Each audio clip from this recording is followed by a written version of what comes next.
caminho de Belém, às quintas e sextas, na tarde política da Rádio Observador, agora também em vídeo e no YouTube e nas redes sociais do Observador.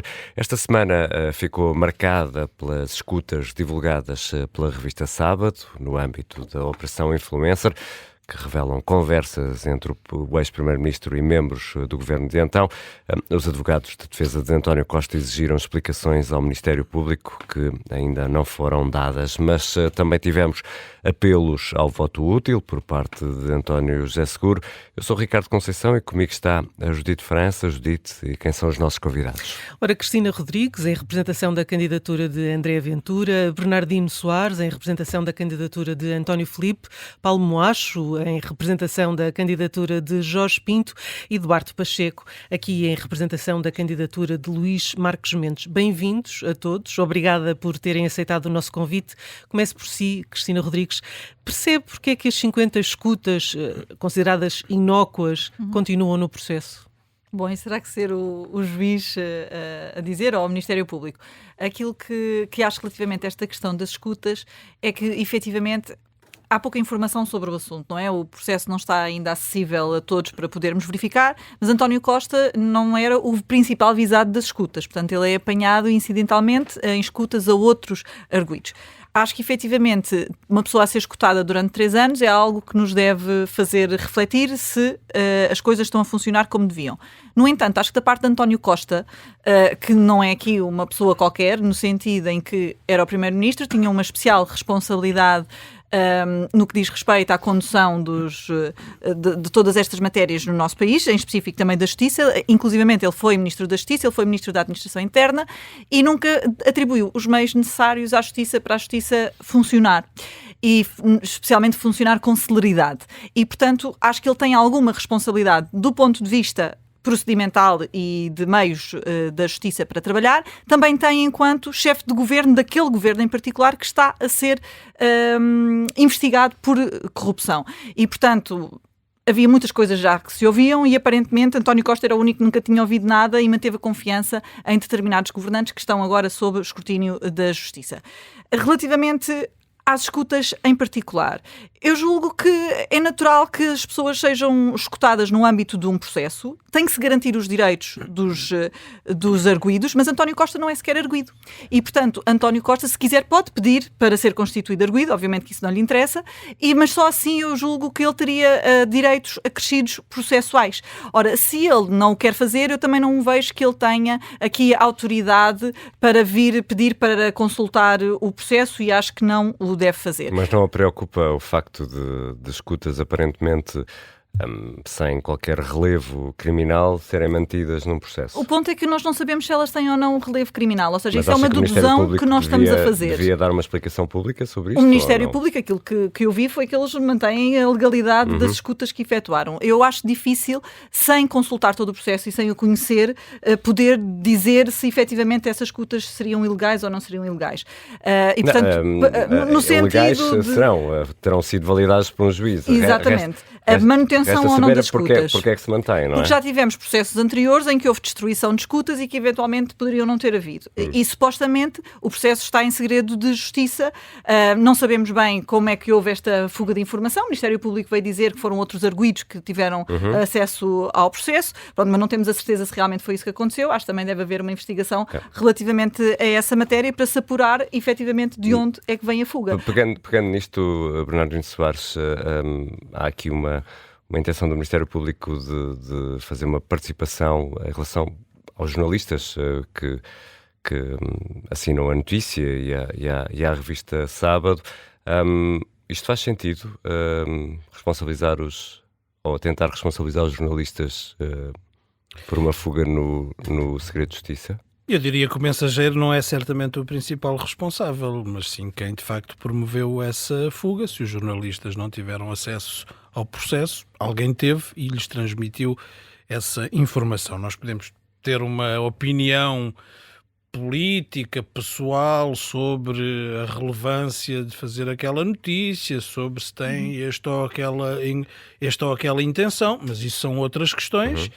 Portanto, acho que o Ministério Público faz bem em investigar e faz bem em procurar saber quem promoveu a violação do segredo de justiça. Acho que esta situação, obviamente, não contribui para a credibilidade da justiça e isso é o que nos deve preocupar a todos. Não está, pode haver, não sabemos, não conhecemos o processo, como a Cristina Rodrigues disse agora, mas pode haver razões que desconhecemos para que as escutas estejam, porque ainda não tenha havido outros desenvolvimentos. Portanto. Agora, o que é certo é que neste momento, a percepção das pessoas é de que há escutas muito prolongadas em relação a uma série de pessoas, por acaso eram governantes, mas podiam ser outras pessoas, sem que se veja uma utilidade específica e um foco específico para a investigação, e que há escutas que, porventura, não tinham relevância para o processo e que continuam a estar no processo. Não sabemos se é exatamente assim ou não, mas quando esta desconformidade, esta insatisfação paira sobre toda esta matéria, é evidente que não credibilizamos a justiça e acho que isso deve ser o que nos preocupa mais e ao Ministério Público penso que também deve preocupar. Paulo Moacho, hoje o Procurador-Geral da República foi questionado pelos jornalistas e recusou-se a comentar o caso. Faz sentido que Amadeu Guerra não dê mais explicações sobre isto? Bom, antes de mais, boa tarde. Não sei se faz sentido. É um problema que a Procuradora-Geral da República anterior já tinha e este Procurador parece que mantém o mesmo problema, que é uma grande falta de capacidade de comunicar com o país. O país está a discutir estes temas e, portanto, o Ministério Público não pode, de certa forma, ficar alheio e fechar-se sobre si próprio e ignorar aquilo que vai acontecendo. É claro que é preciso irem sendo dadas explicações, como foi quando se esteve a discutir se, no fundo, o Ministério Público teria ou não recorrido ao juiz e se as escutas seriam ou não legais ou ilegais. Enfim, houve uma série de falhas até de comunicação que não faziam sentido se explicasse logo ao país o que é que está em causa. E eu acho que isso, ao contrário do que muitas vezes é a lógica da justiça, que tem muito a lógica, no fundo, de tratar as coisas dentro do processo e não falar para fora, nestes casos é preciso também alguma capacidade de comunicação e de explicar ao país o que é que está em causa, o que é que pode estar em causa ou porque é que aquelas decisões estão a ser tomadas, para que toda a gente perceba, porque há decisões que vão sendo tomadas e coisas que vão acontecendo que são um bocadinho inexplicáveis e que é difícil as pessoas compreenderem. Não só porque é que há pessoas que durante anos a fio são escutadas sem que o processo avance, 3 anos, 4 anos, 5 anos, não é admissível e não é aceitável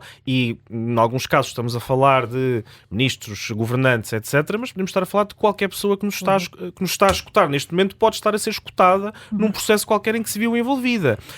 E, portanto, é isso que nos deve preocupar. Mas também situações, por exemplo, a Cristina Rodrigues há pouco dizia, uma pessoa pode sempre pedir para ser constituída arguida, mas há casos em que as pessoas pedem para ser constituídas arguidas e o Ministério Público não aceita ou não dá resposta. E, portanto, há pessoas que estão durante anos a ser investigadas e não sabem sequer sobre o que é que estão a ser investigadas e é claro que isto, em alguns casos, pode pôr em causa os seus direitos de defesa e não é aceitável no Estado de Direito. Eduardo Pacheco, ontem no debate entre António José Seguro e Luís Marques Mendes, este foi um dos temas do debate e ambos estiveram de acordo, pelo menos na indignação e na vontade de fazer qualquer coisa, mas o que é que um Presidente da República pode fazer numa situação destas em que, como percebemos aqui, é mais uma machadada na credibilidade da justiça perante os cidadãos? Muito boa tarde. Aquilo que nós temos estado a viver é uma situação que põe em causa o funcionamento do Estado de Direito. Num Estado de Direito, a justiça tem que ser atuante, tem que ser eficaz, tem que respeitar a lei e as pessoas têm que perceber que isto funciona. Nada disto acontece. Não é eficaz. Investigações de 5, 7, 10 anos é impossível. Ninguém compreende o porquê desse arrastamento. Ninguém percebe mesmo os meios que são utilizados. Há pouco a Cristina dizia não tem os meios suficientes. Eu não sei se tem. Eu vi 200 investigadores aterrarem na Madeira para uma coisa que depois o juiz que esteve a analisar disse que aquilo não tinha quase fundamento. Então era preciso mandar 200 pessoas? Não era melhor que tivessem a fazer outra coisa? Morre um forcado no campo pequeno e abre-se um inquérito. A morte aconteceu à frente de toda a gente. O inquérito é quem? É o touro? É isso que eles querem inquirir? Quer dizer, é que isto depois é ridículo. Claro que depois há pessoas que estão dedicadas a fazer esta investigação à morte do forcado dentro da praça, não estão a fazer outra coisa. Eu não sei se não há falta de meios. Há uma cultura de que há um Estado dentro do Estado. Todos os outros órgãos de soberania são investigados, têm que prestar contas, têm que dizer o que fazem, quer publicamente, quer depois através do voto. E aquela gente considera-se que está acima disto, não tem que dar explicações de coisa nenhuma. Esta indignação é mesmo. Agora, o que é que um Presidente da República pode fazer? O Presidente da República não interfere nos casos concretos, não pode interferir, nem ele nem ninguém. Mas, perante situações em que há, por exemplo, um crime, que é a violação do segredo de justiça, pode chamar o procurador e transmitir-lhe, e se for preciso publicamente, que deve ser aberto um inquérito interno para perceber de onde é que saiu essa informação. Porque, Bernardino, o inquérito não está a decorrer. Eles não disseram isso. Foi um processo contra a Sábado. Mas porquê? Porque os jornalistas assaltaram a Procuradoria para ir lá à meia da noite buscar a informação? Não assaltaram. Alguém lhes deu. Mas eles não querem saber quem deu. Portanto, nem sequer abriram este inquérito. E, portanto, é um exemplo, meu amigo. Há um crime. Aparece qualquer notícia na capa de um jornal e vocês abrem um inquérito. Aparece um crime feito por pessoas de lá de dentro. E vocês fecham os olhos. Vamos entretanto, temos que avançar para outros temas, e um dos temas desta semana acaba também por ser lançado por António José Seguro no debate com Jorge Pinto, a fechar mesmo o debate com Jorge Pinto. Paulo Moacho, a questão do voto útil vai começar a apertar daqui para a frente? Isto é algo que a esquerda devia refletir seriamente. Eu sei que temos que falar nisto aqui no Caminho a Belém todas as semanas, mas o que é facto é que, olhando para os dados que estão em cima da mesa, a esquerda pode ficar completamente arredada de uma segunda volta. Essa é uma possibilidade e acho que é preciso haver uma reflexão sobre porque é que isso acontece. E acho que António José Seguro também deve refletir sobre porque é que está agora a pedir os votos da esquerda. Porque é que está a pedir os votos da esquerda quando ele próprio disse que não queria que o metessem na gaveta da esquerda? Mas os votos da esquerda já são úteis para ir à segunda volta. E, portanto, os candidatos também têm que se definir. Os debates também servem para isso e as campanhas também servem para isso. E António José Seguro entrou nesta campanha não querendo ter essa marca de ser alguém de esquerda. O que é estranho para alguém que foi secretário-geral do Partido Socialista. Enfim, naturalmente é de centro-esquerda e é como ele agora já se identifica, precisamente depois do debate com Jorge Pinto, mas não foi daí que nós partimos nesta campanha. Aliás, partimos nesta campanha também à esquerda, com António José Seguro a querer impor a sua candidatura à esquerda. A convergência não se faz dessa forma, não se faz com imposições e não se faz com a tentativa de condicionar os outros a votarem no mal menor, porque isso é um dos grandes problemas do nosso sistema político e do nosso sistema partidário, que tem corroído a democracia por dentro. É preciso, e aquilo que deveria ter acontecido muito antes da apresentação das candidaturas, aliás, o LIVRE, Falo e o Jorge Pinto apresenta-se na última hora possível, não aconteceu, não é? Porque estivemos à espera que aparecesse alguém que fosse efetivamente agregador, e havia vários nomes que foram falados. Esses nomes também deviam ter conversado entre si, deviam ter falado com, eventualmente, um apoio mais alargado, não só dos partidos, mas da sociedade civil, para se conseguir essa campanha mobilizadora. A escolha de António José Seguro não foi essa. Foi tentar impor a sua candidatura ao Partido Socialista e achar que isso chegava. E agora tentar fazer um discurso de chantagem sobre os restantes candidatos da esquerda para que desistam da sua candidatura, para que ele possa ir à segunda volta para representar um campo político que ele próprio não quer representar. É incompreensível. Cristina Rodrigues, a campanha de André Ventura vai passar por aí? Vai passar por este pedido aos eleitores? Bom, eu acho que, para já, acho que neste momento a campanha está a correr bem no que diz respeito a André Ventura. Acho que neste momento, até acho caricato Seguro, António José Seguro, apelar ao voto útil quando ele está cada vez mais distante, aparentemente, não é? Dos três principais candidatos, se podemos apelidar desta forma. E, portanto, acho que o voto útil irá para um destes três e não será Seguro, que, a meu ver, está bastante apagado desta campanha eleitoral.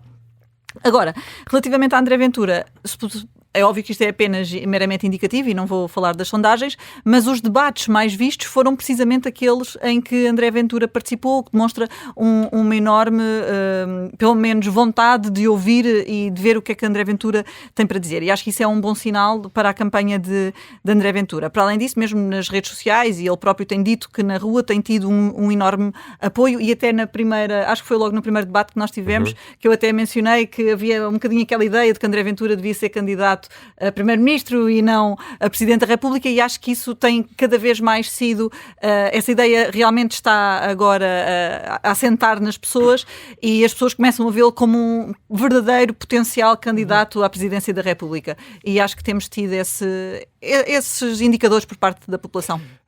Duarte Pacheco, teme que o voto útil possa prejudicar Marcos Mendes, ou antes, pelo contrário, poderá sair beneficiado quando os eleitores se confrontarem com a hipótese de ter, por exemplo, Gouveia Melo e André Ventura numa segunda volta?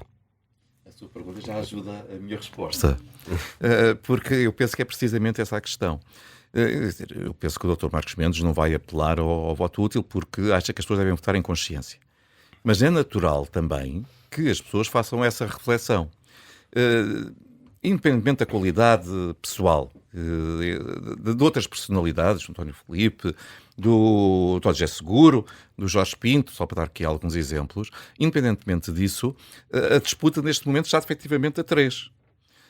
E ao estar a 3 significa que muitas pessoas que não querem fazer a opção entre Gouveia Melo e André Ventura acabem por concentrar o seu voto na candidatura que está mais próxima de estar na segunda volta ao lado das outras duas.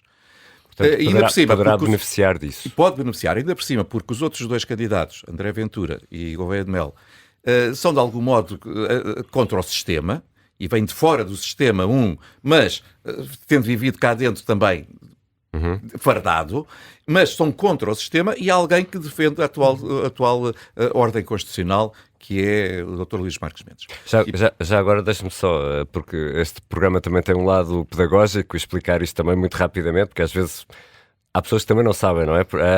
Na votação para a presidência da República é preciso que o candidato tenha 50% mais um, e se nenhum tiver, haverá uma segunda volta das eleições que será disputada pelos dois mais votados na primeira volta. Bernardino Soares, António Filipe poderá ser prejudicado se a campanha agora começar a entrar na questão do voto útil ou não?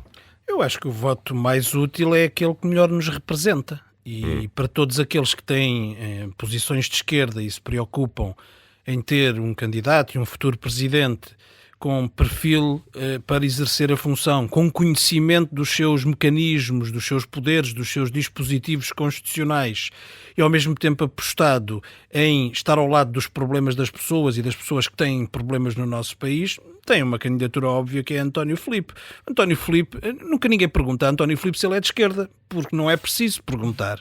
Outros candidatos perguntaram-lhe se ele ainda era comunista, salvo erro. Peço desculpa, no sim, debate. No debate com o Gouveia Melo. Pois, e ele respondeu muito bem em relação, aliás, a uma das questões desse candidato, é que, enfim, sim, o António Filipe é comunista, não sabemos o que é o candidato Gouveia Melo, que é uma espécie de candidato que, apesar de já não ser militar no ativo, ainda não despiu o camuflado político, isto é, esconde-se por entre a folhagem para não ter que dizer em concreto o que é que pensa exatamente sobre cada questão. Isso tem acontecido muito com outros candidatos também, como o pacote laboral. Ainda ontem o Dr. Marcos Mendes se refugiou naquela questão de só depois da lei aprovada é que o Presidente se pronuncia. Só que ele não é Presidente.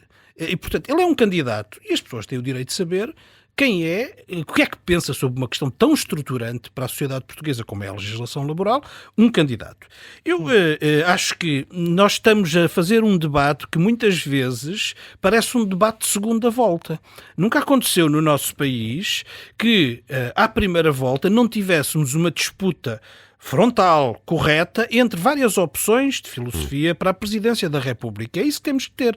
Nós temos que ter o voto útil, que é o voto naquele que melhor nos nunca representa. tivemos tanta certeza, ou se me permite pôr as coisas assim, de que irá haver uma segunda volta. Precisamente por isso.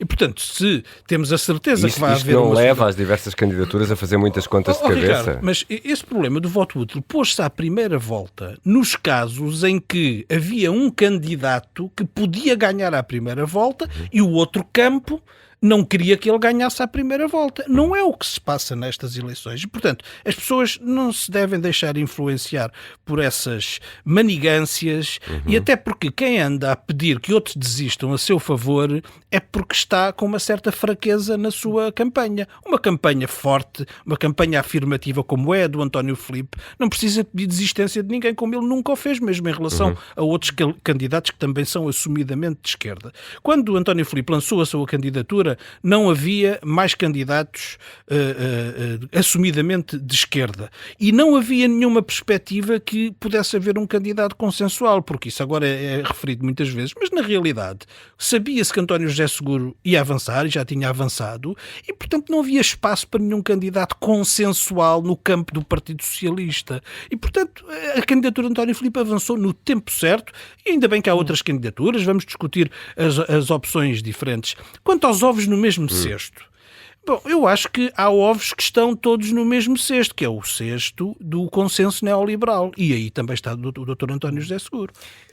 Estão os dois candidatos da direita mais extrema, vamos dizer assim, com características diferentes, e estão os outros três candidatos então, é o argumento, que militam no mesmo consenso neoliberal. Portanto, isso não é argumento. Vamos escolher o melhor e não escolher o mal menor. Ainda vamos voltar a falar de ovos e de cestos mais à frente, mas nós temos que avançar. Reservado esta segunda parte para discutir matérias inerentes à presidência da República. Esta semana vamos discutir a intervenção do Presidente no atual quadro das relações internacionais. Que tipo de atuação deve ter Portugal perante a guerra na Europa? E a pergunta aqui é para todos. Vamos olhar para vários cenários. Se os Estados Unidos abandonarem a Ucrânia, qual deve ser o papel da Europa e de Portugal e que posição deve o seu candidato, Cristina Rodrigues, assumir? Bom, no caso, André Ventura já deu a indicação que seria contra enviar tropas para a Ucrânia, tropas portuguesas, obviamente. E, efetivamente, ele até foi muito claro quando disse que quer que os jovens portugueses tenham um outro futuro que não seja esse e que, eventualmente, o conflito que existe na Ucrânia não é propriamente um conflito que nos diga a nós nada diretamente, portanto, nós a Portugal. Por outro lado, obviamente que o Chega defende, ou aliás o candidato de André Ventura defende uma participação firme na NATO e cumprir com aquelas que são as nossas obrigações internacionais e, portanto, será sempre no sentido de haver esta articulação com os restantes países. Nomeadamente com os 5%? Nomeadamente com os 5%, sim. Aliás, também houve uma reunião já com o Governo relativamente a essa matéria, em que André Ventura deixou também claro que estaria disponível para, com o Governo, serem aprovadas, portanto, o que fosse necessário para que Portugal pudesse cumprir os 50% de despesa. Sim. Paulo, mostro também a mesma pergunta, até porque hoje tivemos estas notícias que dão conta de que Macron está a aludir à hipótese dos Estados Unidos abandonarem ou traírem mesmo a Ucrânia. Qual é que deveria ser o papel de Portugal neste contexto, num apoio militar à Ucrânia? Bom, antes de mais é preciso dizer que Putin... Sendo o Presidente, o Comandante Supremo das Forças Armadas. Sim, tem tido historicamente um papel importante. Basta recordar Sampaio, que impediu que Portugal se envolvesse na invasão do Iraque. Putin, antes de mais, é preciso dizer que Putin é uma ameaça para toda a Europa. É uma ameaça também para nós. Há pessoas nos canais ligados ao regime russo a dizer que querem chegar até Lisboa. Enfim, podemos achar que isso é uma loucura, mas nunca devemos, ou melhor, devemos confiar sempre na palavra de um louco quando diz que vai fazer algo. E, portanto, é uma ameaça para nós, é uma ameaça para toda a Europa, e deve fazer a Europa, sobretudo, trabalhar na sua autonomia estratégica, deixar de estar dependente dos Estados Unidos para a sua defesa e para a sua, para a sua posição no mundo. E o Presidente pode trazer também esses debates que nós precisamos de fazer sobre uma comunidade europeia de defesa, sobre como é que a Europa tem um papel autónomo no mundo multipolar que nós temos hoje em dia, daquilo que é a posição dos Estados Unidos, que, estando a ser dirigidos por uma figura como Trump, também são completamente erráticos. Esta questão dos 5%, de onde é que surgiram os 5%? Quem é que definiu os 5%? Porquê 5%? Porque não 6%? Porque não 10%? Porque Porque não 2? Mas a Cristina Porque não Rodrigues 3? falava aqui que André Ventura se oporia, por exemplo, ao envio de tropas portuguesas para participar numa força Nós multinacional. também achamos que não faz Jorge sentido, Pinto, não faz sentido enviar subscreve. tropas, sim, não faz sentido enviar tropas portuguesas para a Ucrânia, isso nunca esteve em cima da mesa. Apoio sim, apoio até do ponto de vista diplomático e apoio do ponto de vista também logístico, como tem estado a acontecer. Apoio direto de portugueses na Ucrânia não está em cima da mesa, é preciso também deixá-lo claro, e devemos evitá-lo ao máximo, precisamente porque não é o nosso território que está a ser atacado diretamente, mas dar todo o apoio à Ucrânia para que a Ucrânia possa decidir sobre a sua própria integridade territorial e sobre a sua Mas autodeterminação, não com que é isso tropas. que os Estados Unidos não estão a fazer neste momento. Eduardo Pacheco, envio de tropas portuguesas para uma força multinacional na Ucrânia. O que diz o seu candidato? Em primeiro lugar, dizer que se a Ucrânia fizesse parte da NATO, eu penso que Portugal teria que honrar os seus compromissos, tal como esperamos que os outros honrassem todos os seus compromissos. Nomeadamente através de tropas para defender um país europeu integrante ou Canadá, integrante da NATO. Não é o caso. E, portanto, não sendo o caso, aquilo que nós temos sempre defendido é todo o apoio à Ucrânia. A Ucrânia foi o atacado, não foi o atacante, e, de facto, e também está a defender aquilo que são os nossos valores europeus e democráticos. E, portanto, todo o apoio à Ucrânia. O que não significa envio de tropas, apoio militar sim, mas não envio de tropas, numa fase de guerra. Se houver o acordo de paz, um cessar-fogo, e houver a necessidade de ter uma força multinacional para assegurar esse cumprimento, é completamente diferente. E aí, nesse momento, terá que ser avaliado, mas já não há uma recusa liminar. Liminar é para o teatro de guerra. Para uma força de manutenção de paz. É completamente diferente. Bernardino, também a mesma Eu pergunta. acho que é muito importante que se consiga chegar a um acordo de paz, porque quanto mais tempo passa, em pior situação fica a Ucrânia. Aliás, se tivesse havido este acordo quando houve as conversações em Istambul, logo a seguir à invasão da Ucrânia pela Rússia, provavelmente, em termos de situação no terreno, a Ucrânia estaria em muito melhores condições para fazer esta negociação. Mas, enfim, agora é aos ucranianos que cabe decidir o que é que querem fazer, não é nem a Portugal, nem a União Europeia. Naturalmente pode haver mediação, participação, isso é importante, mas é preciso, eu penso que o Presidente da República deve pôr todo o seu empenho diplomático para garantir que há uma paz o mais rápido possível, que garanta o respeito pelos dois povos e pelos dois países e uma solução de segurança que pacifique aquela região e que seja aceite por todos. Quanto à questão militar, eu penso que não é justificável, com o que sabemos hoje e de todos os pontos de vista, enviar tropas portuguesas para a Ucrânia. Acho que isso não é aceitável e penso que é nesse sentido também que o meu candidato se posiciona nesta matéria, como vejo que, aliás, todos os outros que aqui estão representados. Mas deixa-me fazer uma pergunta a todos. Portanto, como é que conseguimos casar aqui se calhar a expressão não é mais feliz, mas o melhor de dois mundos, que é participar em alianças de defesa, em termos das alianças firmadas, no fundo, os acordos internacionais, e depois, na hora de ter militares a participar numa força multinacional, nós dizemos que não? Mas eu julgo que é exatamente aquilo que o Eduardo Pacheco estava a dizer, não é? Ou seja, há acordos que têm que ser cumpridos efetivamente, mas neste caso em particular, efetivamente, a Ucrânia não faz parte da NATO e, portanto, não é um dos Estados-membros que não é uma questão neste caso, não é? Pronto, exatamente. Acho que acho que aí temos que defender a Europa como um conjunto, ou os membros da NATO. Acho que são situações absolutamente distintas e que devem ter uma resposta também distinta por essa mesma razão. E, portanto, acho que devem ser tratados de forma diferente. Paulo Moacho. Sim, acho que é exatamente neste sentido. Não é isso que está em causa, é precisamente a questão da Ucrânia não faz parte da NATO. É preciso também recordar que quando a Ucrânia, no fundo, prescindiu das suas armas nucleares, houve tratados que foram celebrados para garantir precisamente a neutralidade e a segurança da Ucrânia e que esses tratados não estão a ser respeitados. Portanto, também é muito difícil confiar quando há um ator internacional que desrespeita o direito internacional sistematicamente. Não entendo que a Ucrânia, e nesta altura o que está a passar na Ucrânia, serve de tampão àquilo que poderia vir a passar na Europa, que os ucranianos estão nesta altura a defender a nossa forma de vida e a nossa maneira de estar na Europa? Serve de tampão, mas, por exemplo, se estivermos a falar da Polónia, por exemplo, que já é um país da Mas NATO, é um membro da aí a NATO. situação é diferente e todos os países da NATO têm a obrigação de responder. Claro. Por isso é que, como eu dizia, os ucranianos devem ter a palavra primordial sobre o que é que querem fazer, se querem firmar um acordo de paz, em que condições, ou se querem continuar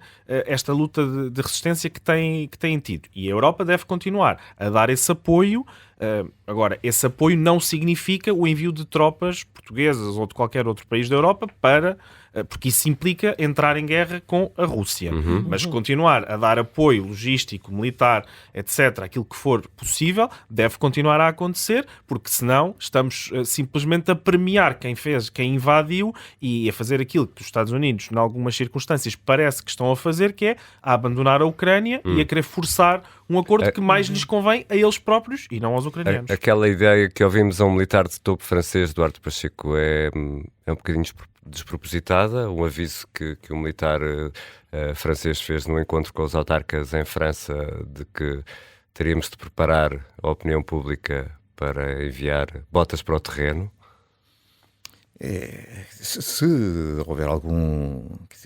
Eles têm informações porque eu estou a fazer estas perguntas porque acho que são questões importantes que se vão colocar no nosso futuro. Mas eu permita só dizer uma coisa antes de ir aí, que é dizer, o maior exemplo da virtude da NATO, com exceção agora do posicionamento da atual administração americana, foi que depois deste episódio, desta invasão, a Finlândia e a Suécia, países neutrais durante décadas, pediram para aderir logo para ficar precisamente sob esse chapéu de chuva. E aí sim, nós teríamos a obrigação de mandar para a Finlândia se fosse preciso. Não é o caso. Agora, eu acho que há a percepção em muitas chancelarias, não é só em França, que Putin não vai parar ali. E que um dos próximos pode ser um dos países bálticos. Na lógica de recuperar aquilo que era o território da União Soviética. Ora bem, e sim, entramos claramente, todos eles fazem parte da NATO, e portanto aí entramos numa guerra entre a NATO, os países da NATO e a Rússia, e é isso que as pessoas também têm que estar, eu percebo esse alerta, as pessoas têm que estar preparadas para que, se isso acontecer, nós não ficarmos a assobiar para o lado. Porque se isso acontecer, temos que cumprir os nossos compromissos, não só por uma questão de princípio, mas também para defender o nosso estilo de vida. E já agora, a propósito disto, quanto ao serviço militar obrigatório, Cristina Rodrigues? Aquilo que eu, neste caso, eu julgo que o candidato presidencial nunca se manifestou quanto a isso, mas posso dizer que a posição do Chega tem sido a de tornar as Forças Armadas mais atrativas e, portanto, atrair mais jovens, dar outras condições para que mais pessoas queiram se juntar às Forças Armadas e investir nas Forças Armadas, e não no sentido de tornar o serviço militar obrigatório. E Paulo, julgo que será o mesmo. Paulo Moacho. Eu acho que a questão da defesa hoje em dia não é de números necessariamente de militares, não é isso que está em causa, isso é uma visão de como as coisas processavam no século XX. Hoje em dia, quer dizer, nós todos os dias provavelmente somos atacados no ciberespaço, é preciso reforçar a defesa nesse ambiente, naquilo que são as infraestruturas estratégicas, nas redes, nos cabos submarinos, todas estas matérias que muitas vezes são desconsideradas quando falamos das questões de defesa e de guerras e paz e etc., quando pensamos apenas em números de tropas. Hoje em dia não é isso a questão essencial, a questão é também tecnológica, de desenvolvimento, e era nisso que nós deveríamos estar a apostar. Portanto, eu acho que uma discussão sobre serviço militar obrigatório é completamente deslocada até no século em que nós estamos, não faz sentido nenhum. Bernardino, a mesma pergunta para si. Ainda sobre a anterior, que acabei por não dizer nada, mas serei breve. Sobre esta questão, acho que neste momento não há nenhuma justificação para o serviço militar obrigatório. Ele teve uma função muito importante noutros tempos. Acho que é preciso qualificar as condições dos militares nas Forças Armadas e, ao contrário do que diz aqui o Paulo Moacho, há mesmo falta de pessoal, falta de militares efetivos nas Forças Armadas. Claro que há necessidades de desenvolvimento tecnológico que são hoje muito importantes, muito mais do que há uns anos atrás, mas isso não pode desvalorizar a extrema carência que em muitos setores as Forças Armadas têm, porque precisamente a sua carreira não é atrativa. Quanto à questão Internacional, eu acho que o meu candidato tem dito sempre que os compromissos em que Portugal está são para cumprir e que se ele for presidente é para cumprir os compromissos. Mas isso não significa ter uma participação acéfala nas organizações internacionais. Portugal deve ter a sua posição própria. E essa posição tem que ser vincada e apresentada e discutida com os outros parceiros, seja na União Europeia, seja na NATO, seja onde for. Portanto, essa ideia de que nós vamos só seguir as orientações de outros não pode ser a base de trabalho nesta matéria. E, para terminar, eu acho que nós devíamos ter muito cuidado com esta instigação da psicose da guerra. Há certos setores que estão a preparar as populações por toda a Europa para a inevitabilidade da guerra. Não é um risco, em sua opinião? Não é um Risco há risco real. sempre. Claro que há risco, porque também temos muita gente apostada em escalar os conflitos que existem, em particular o conflito da Ucrânia. E eu acho que nós temos que trabalhar, e essa deve ser a posição do Estado português e do seu Presidente da República, na desescalada dos conflitos, em soluções, independentemente de quem está do outro lado, se é bom ou mau, louco ou sano. É preciso encontrar os pontos de equilíbrio, como noutros momentos de grande tensão internacional foi possível encontrar, como por exemplo na Conferência de Helsínquia, para que não escalemos a guerra, sobretudo quando estão em causa potências nucleares. O nosso tempo está mesmo a acabar. Eduardo Pacheco, serviço militar obrigatório. Eu penso que o assunto não está em cima da mesa e dificilmente haveria uma reversão daquilo que são as regras atuais. Outra coisa é, efetivamente, aí estamos todos novamente de acordo, que é tornar as Forças Armadas atrativas e de modo a poder captar as pessoas. Mas o problema é esse, é que o Estado paga mal em todas as suas esferas. Porque é que há falta de médicos, porque é que há falta de polícias, porque é que há falta... Porque se paga mal. E quando for assim, é difícil que as pessoas vão ganhar mais facilmente para o outro lado do que para ali. Apoio ao aumento dos funcionários públicos. Muito bem. Mas é claro... Quer dizer, uma das razões da greve geral. Há muito tempo... Não, a greve diz que não é isso, é contra a legislação laboral. E não só. Não tem nada uma coisa a ver com a outra. Agora, de facto, não é hoje já, tem importância, o número do Exército face àquilo que tinha no passado. E o maior exemplo está a acontecer precisamente no teatro da Ucrânia.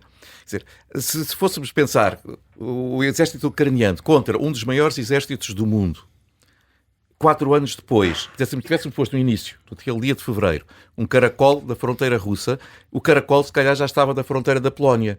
E a Rússia ainda só está a 20% lá dentro. O que significa que, de facto, o poder do número de homens hoje já não tem a força que teve no século XIX. Obrigado, Eduardo Pacheco, Bernardino Soares, a Paulo Moacho e a Cristina Rodrigues. Amanhã há mais A Caminho de Belém, aqui na Tarde Política da Rádio Observador.